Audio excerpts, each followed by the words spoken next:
Welcome to Presto. Today we're going to be making a gluten-free pie crust that's got the perfect crunchy texture and buttery flavor. We're going to start by cutting our butter up into small pieces. Really important the butter stays cold and doesn't start to melt during this process.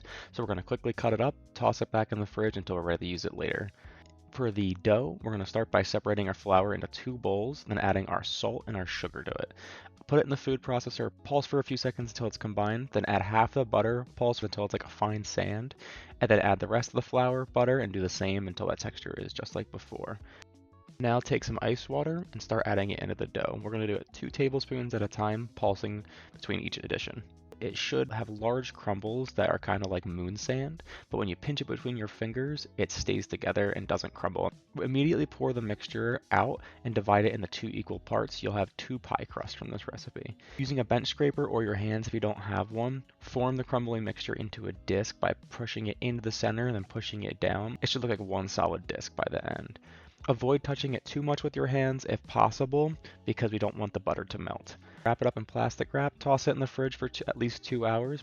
Once the dough is chill, we're going to take it out for 5 minutes to rest and then lightly flour a surface or wax paper. We're going to roll the dough out, starting from the center, working to the edges until it's about an 1/8 inch thick. When we go to place it into the pie pan, if you don't have the wax paper, roll it onto a rolling pin and transfer it over. If you're doing wax paper, just flip it over. I purposely left in this one because when I was transferring it over, it fell over. And so if it clumps up at the bottom, just apply pressure at the bottom, push the dough up the rim until it's the same thickness that you were looking for originally, and you're good to go. Remove the excess on the top with either your fingers or kitchen shears, and then we're going to start crimping the top. Place your one finger on the outside. On the inside, wrap the dough around your finger. Then continue to wrap. Chill the dough for at least an hour before baking.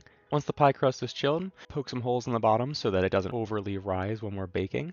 And then we're going to take a rounded piece of parchment paper and then fill the top with either pie weights or dried beans if you don't have any. Choosing the bake time for the pie. If you're doing a no-bake pie where it's just going to be something that sets in the fridge, you're going to want to bake this fully. So you'll do 15 minutes in the oven, remove the beans and the parchment paper, and then another 20 minutes in there. If you're doing a pie that you're going to bake, say like a berry pie, pumpkin pie, we're just going to do 15 minutes to 20 minutes with the weights on top still.